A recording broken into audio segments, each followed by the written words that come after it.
Let's talk about finding a research gap.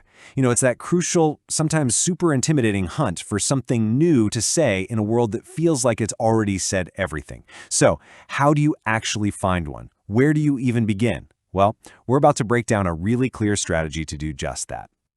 Does this look familiar? Just staring at a mountain of literature? Hundreds of papers, all brilliant, all dense, and you're just trying to find that one little opening, that one single question that hasn't been asked yet. If you've ever felt this way, trust me, you are in good company. You are definitely not alone. This isn't just a hurdle for people starting out. It's a challenge that even really seasoned academics face all the time. That pressure to contribute something truly original is real, and the path forward can feel, well, incredibly unclear. So let's put a name to this feeling. We'll call it the overwhelming search.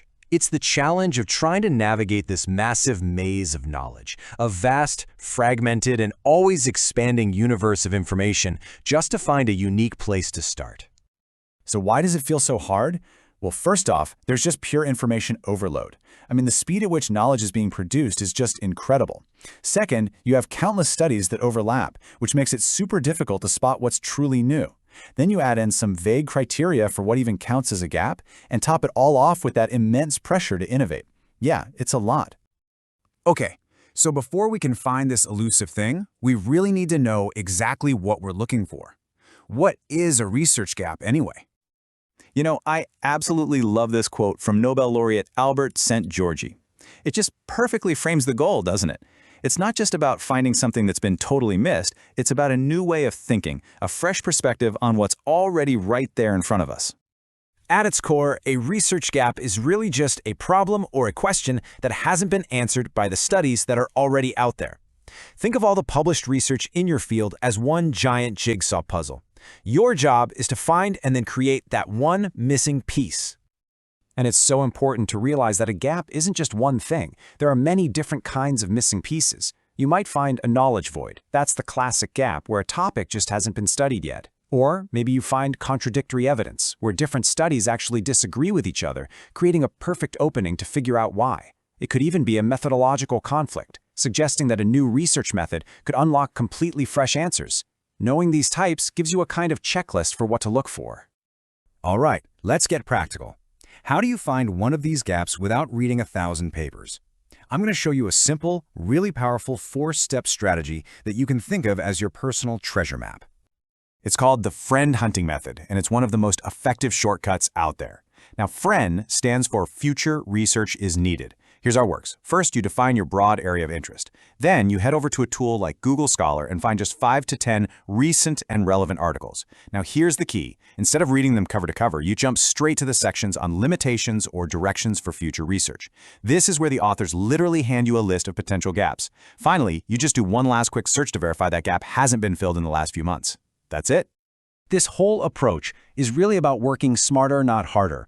You're not trying to become the world's leading expert overnight by reading everything in sight. Instead, you're strategically targeting the most fertile ground for new ideas, those places where researchers themselves point out, hey, here are the next steps. But once you think you've found a potential gap, the work isn't quite over. See, not every gap is worth pursuing. You have to ask yourself, is this real gold or is it just glitter? Here are 4 key questions to ask yourself. First, is it significant? Will this research actually matter to the field, or is it a tiny detail? Second, is it feasible? Be honest. Do you have the skills, the resources, the access to data? Third, is it relevant? Does it actually align with where your field is heading right now? And finally, will it truly contribute something new? Answering these honestly is what separates a promising project from a dead end. So, you've found a gap, and you've confirmed it's gold. Awesome.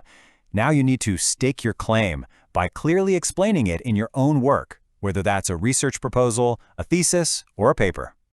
A fantastic way to do this is a method called Etzon's 3 tables model. It's actually pretty simple. In Table 1, you just catalog what's already known. You list the key studies and what they found. In Table 2, you map those findings against different contexts or variables, and this visually pinpoints where the conversation just stops. And then in Table 3, you explicitly show how your study will be the bridge that fills those specific gaps. It's such a powerful way to justify your research. And all of that systematic work lets you write a really powerful, really clear statement just like this one. Notice the structure here. You start by acknowledging what's already known. You show that yes, research has explored a topic in one context. Then, you pivot directly to your contribution by pointing out that its effects in a different context are still a mystery. This simple formula shows you've done your homework and pinpoints exactly where your work fits in. So, now it's your turn. It's time to start your own expedition, armed with a clear definition, a smart strategy, and a way to evaluate and frame your findings. That overwhelming sea of papers can start to look a whole lot more like an ocean of opportunity.